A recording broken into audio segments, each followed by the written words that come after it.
హైకోర్టులో నటుడు మోహన్ బాబుకు షాక్ తగిలింది. ముందస్తు బెయిల్ పిటిషన్ను హైకోర్టు కొట్టివేసింది. మోహన్ బాబు ఆరోగ్య సమస్యలతో బాధపడుతున్నారని న్యాయవాది రవిచందర్ హైకోర్టు ధర్మాసనానికి తెలిపారు. మోహన్ బాబు మెడికల్ రిపోర్టు చూపించాలని న్యాయవాదిని హైకోర్టు కోరింది.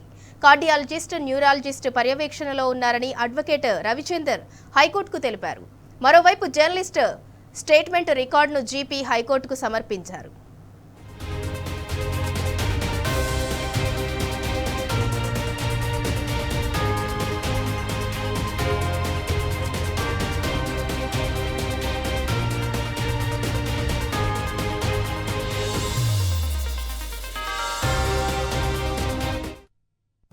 హైకోర్టులో నటుడు మోహన్ బాబుకు షాక్ తగిలింది. ముందస్తు బెయిల్ పిటిషన్ను హైకోర్టు కొట్టివేసింది.